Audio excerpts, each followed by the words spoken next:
আমাদেরকে কোন বাংলাদেশের স্বপ্ন দেখাচ্ছে বা দেখাতে পারছে সেগুলি নিয়ে আমি আসলে একটু কথা বলতে চাই। তো আমি প্রথমে যেটি আমি আপনাকে জানতে চাই যে এনসিপি এখন নিবন্ধনের জন্য জমা দিয়েছে রাজনৈতিক দল হিসেবে। রাজনৈতিক দলের মানে এটা রাজনৈতিক দল তো ঘোষণা হয়েই গেছে, ইলেকশন করার জন্য একটু নিবন্ধিত হইতে হয়, সেই নিবন্ধনের জন্য জমা দিয়েছে, তার মানে অনেকখানি পথ পারও হয়েছে। আমার প্রশ্ন হচ্ছে এনসিপি দলটাকে যারা নেতৃত্ব দিবেন বা সারাক্ষণ যারা সামনে থাকবেন, আমি যারা পদে পদবিতে থাকবেন, তারা কি এনসিপি থেকে বেতন নেবেন?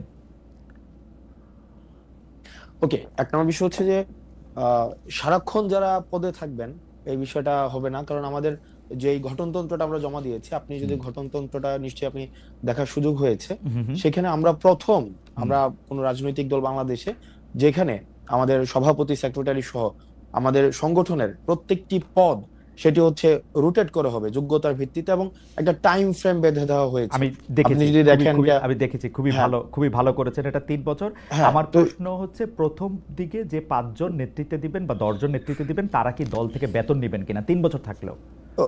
ওকে, ফাইন। তো সেটা নিয়ে আমাদের নিজেদের মধ্যে কথা হয়েছে, কারণ হুম আপনি জানবেন যে আমাদের দেশের দীর্ঘদিনের যে রাজনৈতিক যে সংস্কৃতি রয়েছে, হুম সেই সংস্কৃতিতে দেখা যায় যে আমাদের দেশের রাজনীতিবিদদের অর্থনৈতিক স্বচ্ছতা নিয়ে সবসময় প্রশ্ন থাকে, হুম হুম এবং রাজনীতিবিদদের বেশিরভাগ ক্ষেত্রে রাজনীতিবিদদের অর্থনৈতিক স্বচ্ছতা থাকে না, এবং হুম সেটা সম্ভবও হয় না। দেখেন, আমাদের দেশে যেই রাজনৈতিক কালচার, একটা রাজনীতিবিদ সারাদিন হুম সময় দিয়ে সে নিজে আবার নতুন কিছু করবে এবং সেখান থেকে তার জীবন সংস্থান হবে, সেটা অলমোস্ট হবে নেক্সট না। ইম্পসিবল।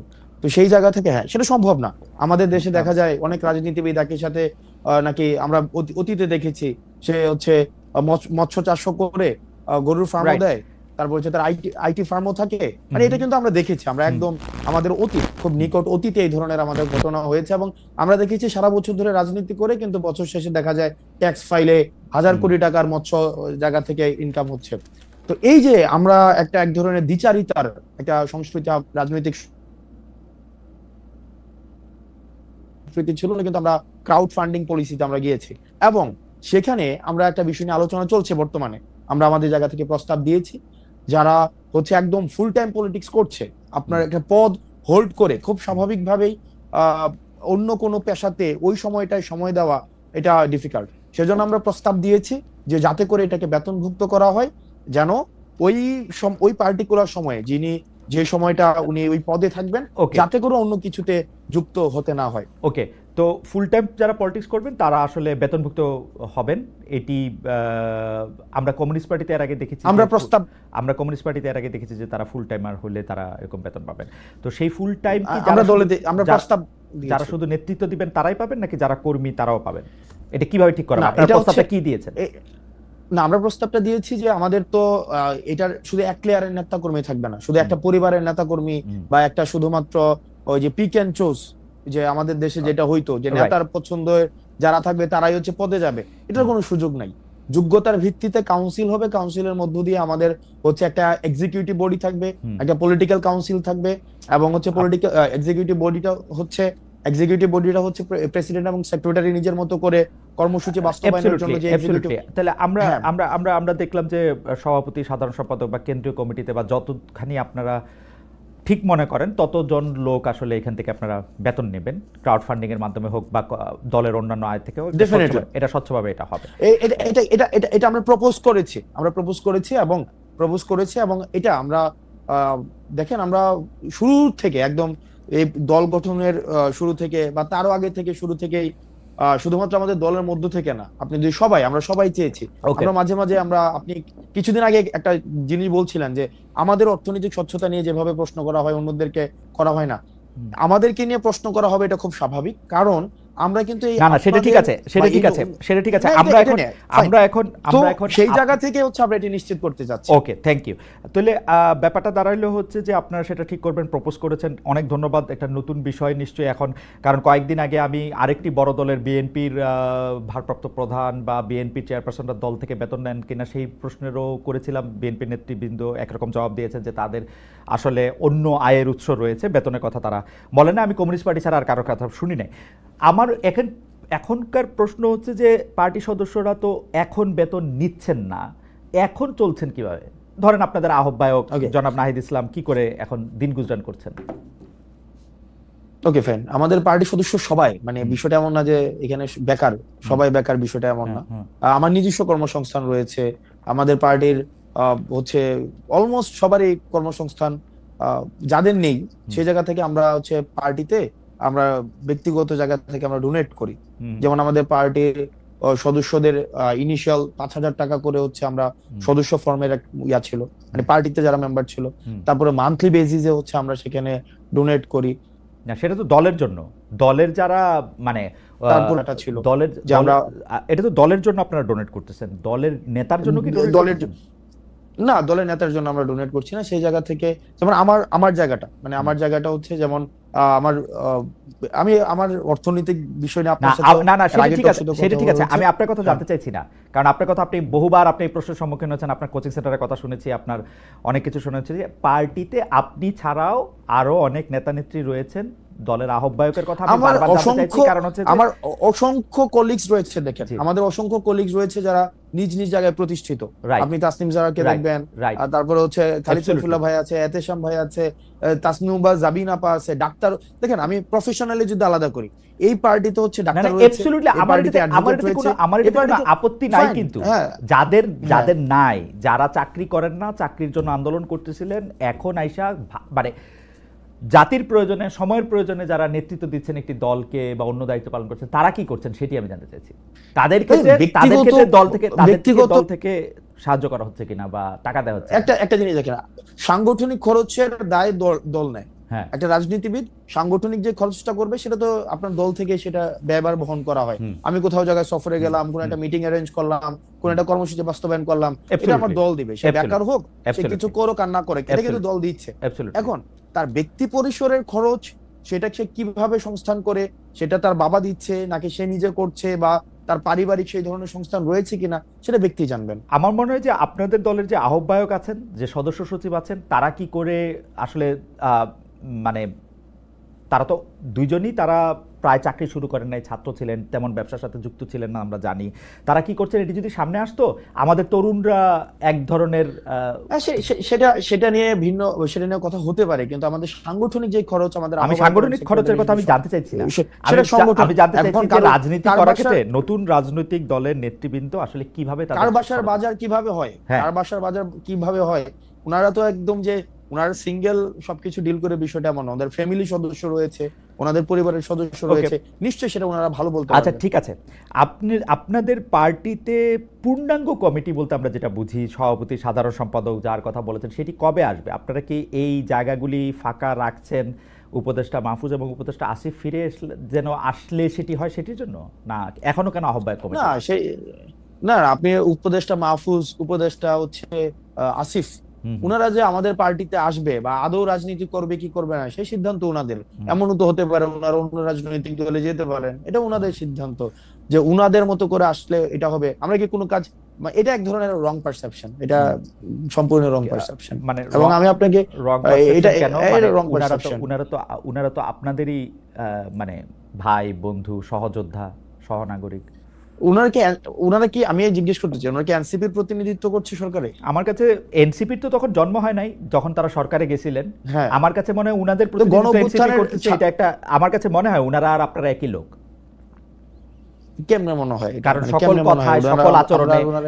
কথায় সকল আচরণে আপনারা সরকারকে ডিফেন্ড করেন, সরকারের যতটুকু অংশ দুই উপদেষ্টা, ছাত্র উপদেষ্টা আপনাদের আছেন, তাদেরকে ডিফেন্ড করেন, তারা আপনাদেরকে ডিফেন্ড করেন। আমরা কেমনে সরকারকে, না আমরা আপনারা সরকারের যতটুকু, হ্যাঁ আপনারা সরকারের সমালোচনা করেন, না যতটুকু দেখেন, হ্যাঁ সরকার যতটুকু হচ্ছে উপদেষ্টা দুজনকে বাদ দিয়ে আপনারা সমালোচনা করেন সরকারকে। না, উপদেষ্টা দুজনকে বাদ দিয়ে কিভাবে? তারা ছাত্র। দেখেন, বেশিরভাগ ক্ষেত্রে আমার, তারপর হচ্ছে দুইজন উপদেষ্টা বা আমাদের পার্টির আর দুইজন উপদেষ্টার কথা যদি কোনো ক্ষেত্রে মিলে, তো সেক্ষেত্রে খুব স্বাভাবিক না বিষয়টা, কারণ আমরা তো ছাত্র প্রতিনিধি হিসেবে ওনারা সেখানে গিয়েছিলেন। এখন এই মিলে যাওয়ার মানেই না, স্বাভাবিকভাবে মানে আমরা দেখেন আমরা তিনজন ছাত্র উপদেষ্টা পেয়েছিলাম। স্পেসিফিক বলেন, আমরা হ্যাঁ আমি স্পেসিফিক বলি আমরা তিনজন ছাত্র উপদেষ্টা পেয়েছিলাম। একজন ছাত্র উপদেষ্টা এসে এই দলের আহ্বায়ক হয়েছেন, 2 ছাত্র উপদেষ্টা আলাদা রয়েছেন। এই 2 ছাত্র উপদেষ্টা যখন কোনো সরকারি কাজে সম্পৃক্ত হন, রাষ্ট্রীয় কোনো যখন সিদ্ধান্ত নেন, আমরা দেখা যায় এনসিপি একই সূত্রে কথা বলে। যেমন ধরা যাক দক্ষিণ ঢাকা নিয়ে মেয়র কে হবেন, ইশাক হবেন নাকি অন্য কেউ হবেন, সেটাতে উপদেষ্টা আসিফ এবং এনসিপির কথা পুরোপুরি মিলে যায়। স্পেসিফিক যদি আরো উদাহরণ চান তাহলে আমি এইরকম বলতে পারি যে কোনো একটা জায়গায় গিয়ে দেখেন উপদেষ্টা আসিফ যদি একটা সঠিক পজিশন নেন, একটা রাইট পজিশন নেয় কোন একটা বিষয়ে, যে কোন উপদেষ্টা, তো সেক্ষেত্রে এই পজিশনটাকে যদি আমরা এটাকে আবার কিন্তু বিষয়টা হচ্ছে কোন রং পজিশন যদি নেয়, সেটাকে ব্লাইন্ডলি যদি কখনো এটাকে এন্ডোর্স করতাম, তাহলে সেই বিষয়টা হচ্ছে আপনি বলতে পারতেন যে আমরা হচ্ছে ওনারা আমাদের প্রতিনিধিত্ব করছে। এই পর্যন্ত রাইট পজিশন, এই পর্যন্ত দুইজন উপদেষ্টা যে কোনো সবগুলি রাইট পজিশন নিয়েছেন।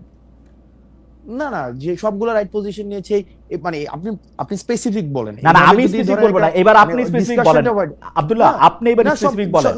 না সবগুলো তো রাইট। এইবার আপনি বলেন যে ওনাদের এইবার আপনারা বলেন যে সবগুলো রাইট নাই তো। এইবার আপনারা বলেন যে এই উপদেষ্টাদের মধ্যে কোন কাজের আপনারা সমালোচনা করেছেন এই 2 উপদেষ্টার?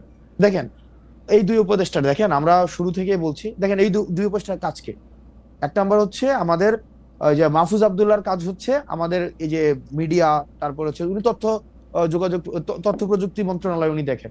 আমরা কিন্তু বারবার বলে আসছি, যেমন মিডিয়া নিয়ে আমরা বারবার করে বলে আসছি যে 2 জন আমাদের ছিলেন, একজন নাহিদ ছিলেন এবং মাহফুজ আব্দুল্লাহ ছিলেন।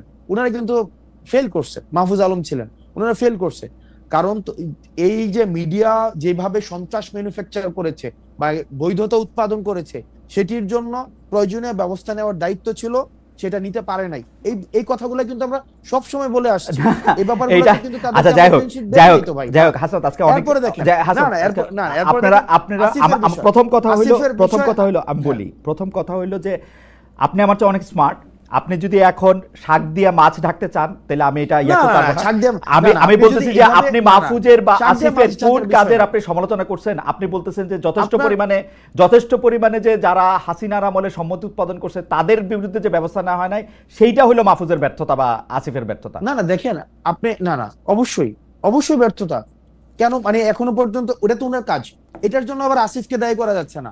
আসিফের কাজ হচ্ছে এলজিআরডি উনি দেখেন, উনি স্পোর্টস মিনিস্ট্রি দেখেন, আসিফ মাহমুদ এই 2টা মন্ত্রণালয় দেখেন। এখন এই 2টা মন্ত্রণালয়ের আপনি বলেন না যে কোন বিষয়গুলা আপনি বলেন। আমি ইশাকের কথা বললাম, মেয়র ইশাকের ক্ষেত্রে আসিফের অবস্থান এবং সেই আসিফ জনাব আসিফ নজরুল দেখেন আসিফকে আমরা কি দেখেন আমি একজন প্রশাসক আসিফকে কোনোভাবে উত্তর ঢাকায় প্রশাসক নিয়োগের ক্ষেত্রে আসিফের গাজোয়ারি অবস্থান আপনারা কোনোদিন প্রতিবাদ করেন না। এটা অন্য কোনো উপদেষ্টা হলে অন্য কোনো সরকার হলে কি মানে কি জোয়ারি অবস্থান, গাজোয়ারি অবস্থান, গায়ের জোরে নেওয়া। মানে হ্যাঁ গায়ের জোরে কি করছে, মানে কি করছে? উত্তর ঢাকায় প্রশাসক নিয়োগ দিয়েছে, দক্ষিণ ঢাকায় ইশাককে নিয়াতে দেন নাই, শপথ নিতে দেন নাই। আমি না শপথ নিতে দেন, এটা একটা সাবজুডিস ম্যাটার ছিল, যে কোনো সাবজুডিস ম্যাটার ছিল না, হাইকোর্ট থেকে সেটা সেটেল ম্যাটার ছিল। উনি বলছেন যে উনি আইন উপদেষ্টার জন্য ওয়েট করতেছেন, যদিও খুব ভালোভাবে জানতেন যে আইন উপদেষ্টা আছেন হচ্ছে এখন সাউথ আফ্রিকা, এবং আইন উপদেষ্টা আসার পরে বলছেন যে সময় পার হয়ে গেছে। এখন দেখেন না সময় পার হয়ে গেছে, এখন যে সেক্ষেত্রে যে মন্ত্রণালয়ের দায়িত্ব ছিলেন, এই মন্ত্রণালয়ের এটা বিষয় বা এটা হচ্ছে হাইকোর্টের বিষয়, তো হাইকোর্টের বিষয় হাইকোর্টের ম্যাটারটা সেটেল ছিল। এখন আসিফ মহোদয় আব্দুল্লাহ হাইকোর্টের আসিফ মহোদয় তার ইয়া অনুযায়ী আপনার এলজিআরডি তে উনি যেই ডিসিশন নেওয়া প্রয়োজন উনি এই ডিসিশন নিয়েছে।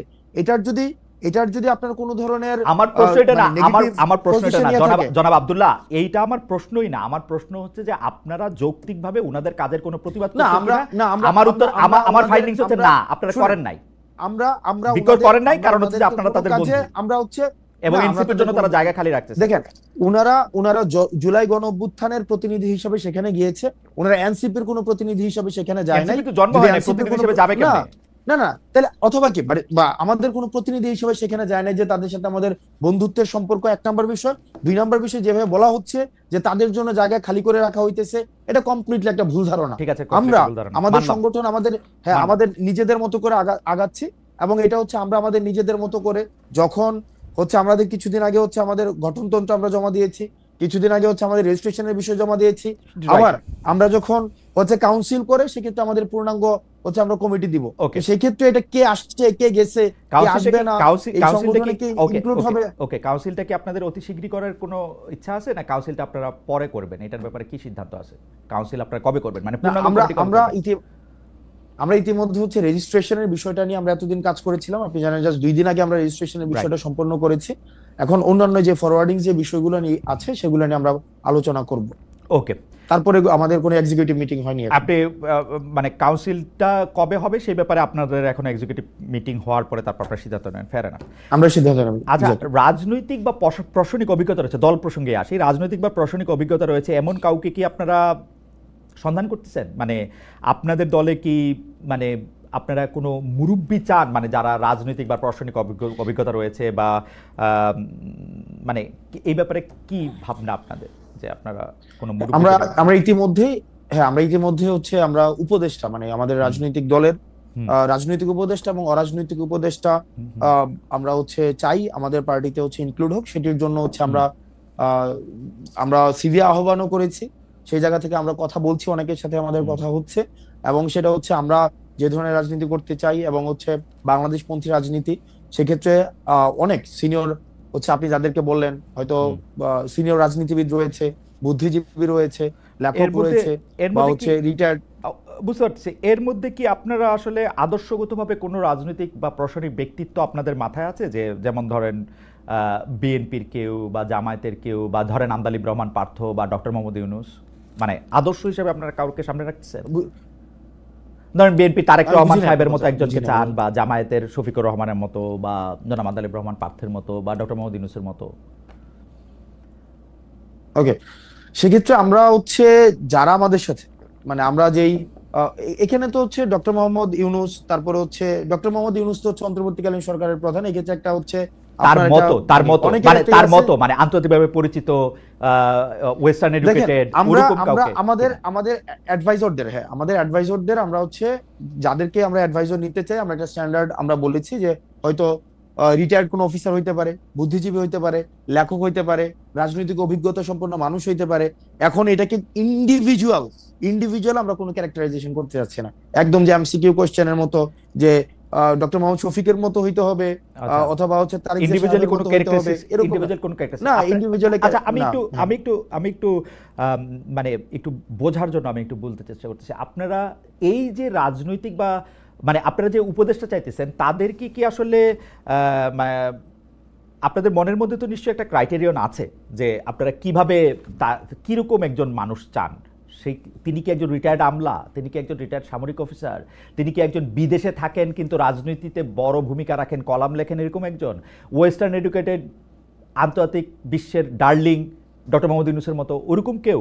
কাকে চায়, কাকে চিন্তা করতেছেন আপনারা? আমি নামটা বলছি ব্যক্তি, আমরা সব ধরনের, আপনি যতগুলো হচ্ছে ক্রাইটেরিয়া বললেন, সব ধরনের মানুষগুলোকেই আমরা উপদেষ্টা হিসেবে চাই। উপদেষ্টা হিসেবে চান তাদের একটা রাজনৈতিক দলে সব ধরনের লোকদের, যে বিভিন্ন ধরনের রাজনৈতিক দলের অনেক কাজ থাকে, পলিসি মেকিং এর কাজ থাকে, পলিসি এক্সিকিউশনের কাজ থাকে। এখানে একটা রাজনৈতিক দলের অনেক ধরনের কাজ আছে। আপনাদের দলের হায়ারার্কিতে এই উপদেষ্টাদের অবস্থান কিরকম হবে, আপনার উপরে না আপনার নিচে? আমরা একটা অ্যাডভাইজরি প্যানেল করব। যেমন দেখেন আমরা বলছি, দেখেন অ্যাডভাইজর প্যানেল থাকবে, আমাদের একটা পলিটিক্যাল কাউন্সিল থাকবে। পলিটিক্যাল কাউন্সিলটা সবার উপরে থাকবে। এই পলিটিক্যাল কাউন্সিলের আন্ডারে থাকবে আমাদের প্রেসিডেন্ট সেক্রেটারি, এবং প্রেসিডেন্ট সেক্রেটারি হচ্ছে আমাদের একটা হচ্ছে এক্সিকিউটিভ বডির মধ্য দিয়ে তারপর হচ্ছে কার্যক্রম পরিচালনা করবেন। ওকে, ধরেন মানে অন্য কাউকে দিয়ে উদাহরণ দিলে তো এটা মুশকিল, আমি আমারে দিয়ে উদাহরণ দিই। ধরেন আমাকে আপনারা এনসিপির উপদেষ্টা হিসেবে নিলেন, আমার স্ট্যাটাসটা আসলে কি হবে? মানে আমি আজকে যদি আপনারা সরকার গঠন করেন, আচ্ছা সরকার গঠনের কথা আপনি বাদ দেন, আজকে আপনাদের যদি পূর্ণাঙ্গ পার্টির কমিটি হয়, সেক্ষেত্রে আমার স্ট্যাটাসটা কি হবে? মানে আমি না বুঝলাম, সেই উপদেষ্টা কি সহসভাপতির উপরে, সহসভাপতির নিচে, সভাপতির উপরে, সম্পাদকের নিচে, কিরকম? যেমন বিএনপিটা আমি জানি, আওয়ামী লীগেরটাও আমি জানতাম, এখন তো আর জানি না, কিন্তু মানে নতুন যদি দল হয়ে থাকে, কিন্তু বিএনপিটা আমি জানি, এখনো জানি। দেখেন, আমরা আমরা আমরা আমরা আমরা যেটা করতে চাই সেটা হচ্ছে যে মেটাফরিক অর্নামেন্টাল যে পোস্ট গুলা ছিল আগে, মানে অর্নামেন্টাল অনেকগুলো, 100 উপদেষ্টা, 200 হচ্ছে আপনার ভাইস প্রেসিডেন্ট, 500 হচ্ছে, মানে এগুলো হচ্ছে প্রাইস পোস্টিং করা হইতো। রাইট। আমরা অতীতের, আমি নাম মেনশন করছি না, অতীতের যে রাজনৈতিক দলগুলো অনেকেই এই প্রাইস পোস্টিং এর জন্য বা অনেককে হচ্ছে খুশি করার জন্য এইভাবে হচ্ছে 150 সদস্য বিশিষ্ট উপদেষ্টা পরিষদ, যারা হচ্ছে এই পদটা নিয়ে বিভিন্ন জায়গায় জাস্ট ঘোরাফেরা করতো, আলটিমেটলি ফাংশনাল না। রেদার আমরা যেটা চাচ্ছি সেটা হচ্ছে একটা ফাংশনাল একটা পোস্ট হোক। আপনাকে আমি উপদেষ্টা হচ্ছে আমরা দিব কিনা সেটা হচ্ছে আমরা আলাপ আলোচনা করে, মানে যেই হোক, মানে এনিওয়ান, আমরা পার্সোনিফাই করতে চাচ্ছি না, মানে ওই ক্রাইটেরিয়ার ভিত্তিতে আমরা যাদেরকে আমরা উপদেষ্টা, মানে উপদেষ্টা আমরা চাচ্ছি দুই ধরনের। একটা হচ্ছে রাজনৈতিক উপদেষ্টা। রাজনৈতিক উপদেষ্টা হচ্ছে সে আমার পার্টির উপদেষ্টা হিসাবে কাজ করবে, সে পার্টি মানে পার্টিজান উপদেষ্টা সংসদ নির্বাচনে অংশগ্রহণ করবে কিনা, আপনারা তাদেরকে এমপি ইলেকশনের টিকিট দিবেন? আমি তো সেটাই বললাম যে একটা হচ্ছে পার্টিজান হচ্ছে উপদেষ্টা, যে আমার পার্টির উপদেষ্টা হিসাবে কাজ করবে এনসিপি, আর হচ্ছে অরাজনৈতিক, সে হয়তো এনসিপির রাজনীতি করবে না, কিন্তু বা এনসিপির হয়তো একদম সদস্য হিসেবে, যেটা সদস্য ফর্ম কিনে এনসিপির সদস্য হবে, মানে উপদেষ্টাদের এনসিপি সদস্য হইতে হবে। মনে করেন জামাতের প্রধান, তিনি এনসিপির উপদেষ্টা হইতে পারবেন। আমরা দুই ধরনের উপদেষ্টা, আমি শুরু থেকেই বলছি একই কথা। অরাজনৈতিক উপদেষ্টা ক্ষেত্রে আমরা দুই ধরনের, একটা হচ্ছে রাজনৈতিক উপদেষ্টা, একটা হচ্ছে অরাজনৈতিক উপদেষ্টা। অন্য একটা দলের রাজনীতি করেন, আপনার এখানে এসে উপদেষ্টা হলেন, এটা হবে? আমরা একটা অরাজনৈতিক উপদেষ্টাকে তো নিশ্চয়ই হচ্ছে এই পার্লামেন্টের হচ্ছে ইয়া দিব না, মানে রাজনৈতিক উপদেষ্টা সেক্ষেত্রে হচ্ছে সংসদীয় ইলেকশনের, সেক্ষেত্রে আমরা অবশ্যই নমিনেট করতে, আলোচনা সাপেক্ষে নমিনেট করা। অরাজনৈতিক উপদেষ্টা কি অন্য একটা রাজনৈতিক দল করেও আপনাদের উপদেষ্টা হতে পারবেন কিনা? দেখেন, এই অরাজনৈতিক উপদেষ্টা যারা থাকেন নরমালি, যারা বুদ্ধিজীবী, সাংবাদিক, প্রথিতযশের সাংবাদিক, যাদের হচ্ছে দীর্ঘদিনের রাজনীতি করার একটা অভিজ্ঞতা রয়েছে, সেক্ষেত্রে সে যদি অন্য কোনো রাজনৈতিক দলকে উপদেশ দেয় কোনো বিষয়ে, সেক্ষেত্রে তার উপদেশ নিতে তো সেক্ষেত্রে এটার কোনো ধরনের মানে কোনো ধরনের সেন্সরশিপ থাকার কথা নয়। ওকে, আমরা আবার একটু এনসিপিতে ফিরে আসি, কারণ এই দলটা তো কি বলবো, যখন এই দলটি গঠিত হয়েছে তখনও সবাই, আজকে যারা আপনাদের রাজনৈতিক বিরোধী দল তাদের মধ্যে থেকে যারা বিএনপি, জামায়াত ইসলামী সহ বড় বড় রাজনৈতিক দলের অনেকেই এনসিপির আত্মপ্রকাশকে স্বাগত জানিয়েছেন, তারা শুভেচ্ছা জানিয়েছেন, আমরাও সকলে স্বাগত এবং শুভেচ্ছা জানিয়েছি, এখনও স্বাগত এবং শুভেচ্ছা জানাই, এবং সেই জন্য একটু দলটাকে একটু বুঝতেও চাই। হাসান, আপনার কাছে কি মনে হয় যে এনসিপি অনেকগুলো দল? কারণ মানে নাহিদ, আক্তার, হাসনাত, সারজাইস, পাটোয়ারি বা তাসনিম জারা, সামান্থা বা তাসনুবার এনসিপি, এরা সব আলাদা আলাদা এনসিপি, আপনার কাছে এরকম মনে হয়? আপনি স্পেসিফিক উদাহরণ খুব ভালোবাসেন, আমি চাইলে আপনাকে অসংখ্য স্পেসিফিক উদাহরণ দিতে পারি। যেমন হেফাজতের সম্মেলনে আপনার অবস্থান, আবার সেনাবাহিনী নিয়ে আপনার মন্তব্যের ক্ষেত্রে সার্জিসের একমত না হওয়া, এইটাকে শিষ্টাচার বহির্ভূত বলা পাটোয়ারির। আবার ধরেন নারী ইস্যুতে আপনার অবস্থান বনাম এনসিপির অবস্থান, আপনাদের অবস্থান বনাম বিভিন্ন অবস্থান হেফাজত, সেই ক্ষেত্রে কি আপনার আলাদা আলাদা দল কিনা, আপনি যদি একটু ব্যাখ্যা করতেন। Okay fine. প্রথমত হচ্ছে এই আলোচনাটাকে দুই ভাগে, মানে দুইটা লেয়ারে করতে হবে। এক নম্বর বিষয় হচ্ছে যে আমাদের দীর্ঘদিন ধরে যেটা হয়েছে, ইন্ট্রা পার্টি ডেমোক্রেসি আমাদের ছিল না, মানে ইন্ট্রা পার্টি মানে একটা একদম মানে ওয়ান ম্যান সেন্ট্রিক হচ্ছে রাজনৈতিক দলগুলো ছিল, যেখানে রাজনৈতিক দলের, আমি দুইটা লেয়ার শেষ করার পরে আপনি এই ক্ষেত্রে আমাকে প্রশ্ন করেন। তো সেক্ষেত্রে যেটা হতো যে একটা ভয়েসে, সিঙ্গেল ভয়েস, যে একজন যা বলতো একদম ডাউনওয়ার্ডস পর্যন্ত একই ধরনের ভয়েস সেখানে ইকো হইতো।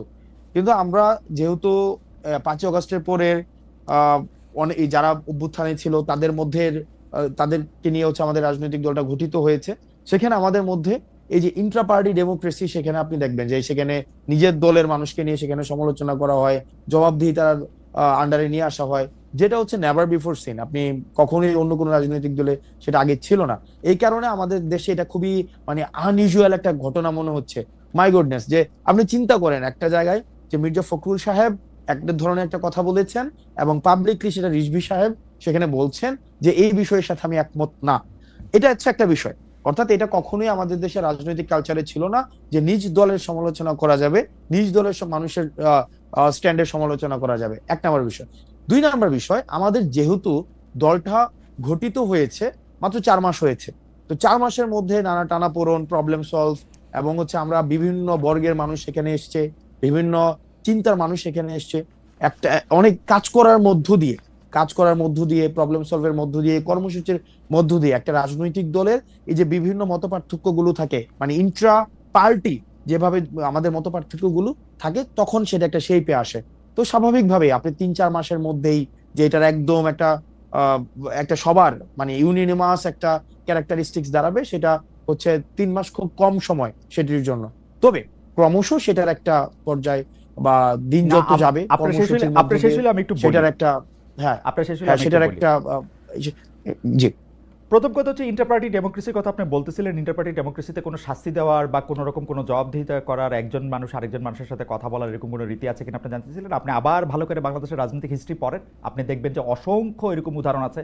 বদরুদ্দোজা চৌধুরী থেকে শুরু করে ডক্টর কামাল হোসেন থেকে শুরু করে আব্দুল মান্নান ভূঁইয়া থেকে শুরু করে সাইফুর রহমান এবং আওয়ামী লীগের বিভিন্ন লোকের কথা যদি আপনি দেখেন, আপনি যদি বাংলাদেশের বাম গণতান্ত্রিক আপনি দেখেন, আলাদা মন্তব্য দেওয়ার জন্য তাদেরকে পার্টিতে সাফার করতে হয়েছে, কাউকে কাউকে পার্টি থেকে বেরিয়ে আসতে হয়েছে, সেরকম অসংখ্য ঘটনা ঘটেছে। বর্তমানেও যদি আপনি আসেন, এই 3 সপ্তাহের মধ্যে বিএনপি তাদের অন্তত শীর্ষ 2 নেতাকে 2 বার করে শোকজ নোটিশ দিয়ে এসেছে, আলাদা আলাদা করে, শুধুমাত্র মন্তব্য করার জন্য। সুতরাং এটা যদি শুধুমাত্র আপনাদের পার্টির একচেটিয়া, সেটা আপনি বলেন না। আর 2 নাম্বার কথা হলো, আপনি তাহলে এবার একটা পরিষ্কার করেন, আপনি আমাকে একটু পরিষ্কার করেন যে কোন এনসিপিটা তাহলে আসল এনসিপি। আমি যখন দেখি যে এনসিপি একটা, না এটা আমি আপনাকে বলি, হেফাজতের ক্ষেত্রে আপনার অবস্থান, নারীদের ক্ষেত্রে আপনার অবস্থান, সেনাবাহিনীর ক্ষেত্রে আপনার অবস্থান থেকে আমরা হেফাজতের বাইরে, সেনাবাহিনীর বাইরে, আমি নারীদের একটু ক্ষেত্রে বুঝতে চাই, আমি একটু বুঝতে চাই আপনার কাছ থেকে যে হেফাজতের প্রশ্নে আমার অবস্থান কি ছিল, মানে হেফাজতের ওই সমাবেশে আমার অবস্থান কি ছিল। সেখানে উপস্থিত ছিলেন, আপনি সেখানে গিয়েছিলেন পরে, এবং সেখানে আপনি বক্তব্য রেখেছেন নারী কমিশনের বক্তব্য প্রসঙ্গে। তো সেখানে আপনি বক্তব্য রেখেছেন, এবং আপনি বক্তব্য রেখেছেন না, দাঁড়ান, আপনি আমাকে প্রশ্ন করলে করতেই পারেন, আপনি আমাদের মানে সময় বাঁচানোর জন্য। সেটা আংশিক সত্য। আমি হেফাজতের প্রোগ্রামে গিয়েছি, এটা সত্য। কিন্তু পরবর্তী যে বিষয়গুলো রয়েছে, সেখানে নারী কমিশনের বাতিল বিষয়ে আমি কোনো কথা বলিনি। আপনি ভিডিও আছে, সব জায়গায় আছে। আমার প্রশ্নের জবাব দেন হাসনাত। একটা আমার বিষয়, দুই নাম্বার বিষয়, হেফাজত সেই সভাটা আহ্বানই করেছিল নারী কমিশনের রিপোর্টের এগেইনস্টে। আপনি সেখানে জেনে বুঝেই গিয়েছেন এবং একাত্মতা করতেই গিয়েছেন সেখানে। এক নম্বর বিষয় আমি একদম অন এয়ারে বলছি আপনাকে, কোনো ইনফরমালি কোনো আলাদা ভাবে বলছি না, অন এয়ারে বলছি। ওই প্রোগ্রামটা ইনিশিয়ালি হওয়ার কথা ছিল, সেখানে যে হেফাজতে শাপলা হত্যাকাণ্ড হয়েছিল, সেই শাপলা হত্যাকাণ্ডের এই বিষয়ে, এবং এর আগে আমরা আওয়ামী লীগ নিষিদ্ধের একটা প্রোগ্রাম দিয়েছিলাম। এই প্রোগ্রামের একদিন পরেই ওই প্রোগ্রামটা হয়েছিল আপনার সোহরাওয়ার্দীতে। আমরা সেখানে, আপনি যদি আমার বক্তব্যতে দেখেন, সেখানে আমি স্পষ্টভাবে আওয়ামী লীগ নিষিদ্ধ নিয়ে কথা বলেছি। 2 নাম্বার বিষয়, আমি শেষ করি। 2 নাম্বার বিষয়, সেখানে নারী কমিশনের যে বিষয়, সেখানে আমি কমিশন বাতিল বিষয়ে আমি কোনো কথা বলিনি। স্পষ্ট উল্লেখ আছে, সেখানে আমি বলেছি যে নারীদের যে যোগ্য হিস্সা রয়েছে, নারীদের যথাযথ, আমি আপনার বক্তব্য শুনেছি, আমি আপনার বক্তব্য শুনেছি, এবং এই কমিশন নিয়ে যদি কোনো ধরনের মতপার্থক্য থেকে থাকে, সেটি নিয়ে আলোচনার ভিত্তিতে সেটি সমাধান হতে হবে। এবং সেখানে নারীদেরকে নিয়ে হেফাজতের ওইখানে আপনার অবস্থান কি এনসিপির অবস্থান? আমি কোয়ালিটেটিভ ইয়াতে চাচ্ছি না, আমি বলতে চাচ্ছি যে আপনার অবস্থান এনসিপির অবস্থান কিনা। আমাদের এনসিপির নারী কমিশনের বিষয়ে এই অবস্থানটাই ছিল। আমি যেই কথাটা সেখানে আমরা বলেছি, কারণ আমরা বলেছিলাম নারী কমিশন আপনার হেফাজতের যে প্রস্তাবগুলো অংশগ্রহণ করাটা এনসিপির অংশগ্রহণ করা কিনা।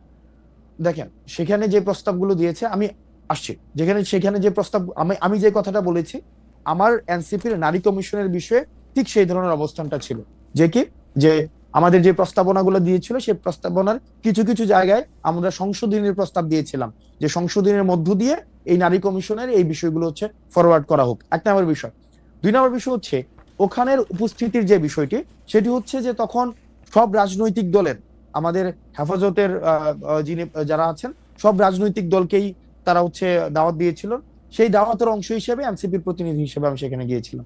আমি অবশ্য এনসিপির এই বিষয়ে দেওয়া পরের প্রেস রিলিজে, পরে তাদের বক্তব্যে, তাদের নেতাদের কথায় কখনো আমি এটা প্রমাণ পাই নাই যে আপনি এনসিপির প্রতিনিধিত্ব করতে সেখানে গিয়েছিলেন। আমি বরং উল্টোটা শুনেছি। ওইখানে শুনেছি হাসনাত আব্দুল্লাহ সেখানে গিয়েছেন নিজের ক্যাপাসিটিতে। না, নিজের ক্যাপাসিটি, দেখেন বিষয়টা যে আমরা প্রথম দিন একটা প্রোগ্রাম ছিল, একদম ওই দিনের আগের দিন একটা প্রোগ্রাম ছিল আওয়ামী লীগ নিষিদ্ধের বিষয়ে, এবং আওয়ামী লীগ নিষিদ্ধের বিষয়ে যারা একমত ছিল, সেই জায়গা থেকে আমাদেরকে মানে হেফাজতে ইসলাম পাঁচই, এটা খুব সম্ভবত প্রোগ্রামটা ছিল মার্চ মাসে। প্রোগ্রামটা হচ্ছে মার্চ মাসে ছিল না প্রোগ্রামটা? হ্যাঁ, মার্চে ছিল, মার্চে ছিল প্রোগ্রামটা। তো তখন হচ্ছে ওই যে শাপলা হত্যাকাণ্ড নিয়ে হচ্ছে সে প্রোগ্রামটা হওয়ার কথা ছিল, এবং সেই জায়গায় হচ্ছে আমি গিয়েছিলাম, এবং এটা হচ্ছে আমার পার্টি থেকে আমি গিয়েছিলাম। যাই হোক, এইটা আপনি নিশ্চয়ই পরে আবার ভেবে দেখবেন যখন আপনার নিজের এবং রাজনৈতিক দেখেন ক্যারিয়ারে যখন আপনি পিছনের দিকে তাকাবেন তখন আপনি ভেবে দেখবেন। না খালিদ ভাই, যে খালিদ ভাই একটা বিষয়, খালিদ ভাই একটা বিষয়, আমরা কিন্তু একটা বিষয় যে সেখানে বলা হচ্ছে যে আমার উপস্থিতিতে সেখানে হচ্ছে নারীদেরকে নিয়ে নেতিবাচক কথা বলা হয়েছে, সেখানে হচ্ছে বাজে মন্তব্য করা হয়েছে, সেটা একদমই না। আমি যখন এখানে বক্তব্য দিয়ে আমি চলে আসি, আমি যাই সেখানে বক্তব্য দেই আওয়ামী লীগ নিষিদ্ধ, এবং নারী কমিশনের যেই প্রস্তাবগুলো রয়েছে, যে প্রস্তাবগুলো আমার এনসিপি সেখানে সংশোধনের প্রস্তাব দিয়েছে, সেটার যদি বিবেচনা করার সুযোগ থাকে আমি সেখানে এটা বলেছি, দেন চলে আসছি। এর পরবর্তীতে আমার অনুপস্থিতিতে হয়তো আমার অনুপস্থিতি হয়তো না, আমার অনুপস্থিতি সেখানে নেতিবাচক কথা বলা হয়েছে, যেটির আবার আমার পার্টি থেকে সেখানে হচ্ছে সেটি নিন্দা জানানো হয়েছে। ওকে, ফেয়ার এনাফ। আমি সেনাবাহিনী নিয়ে একটু আপনার দৃষ্টি আকর্ষণ করতে চাই যে আপনি সেনাপ্রধানকে নিয়ে বলেছিলেন যে আওয়ামী লীগ পুনর্বাসনে আপনাকে সেনাপ্রধানের প্রস্তাব দেওয়া হয়েছে।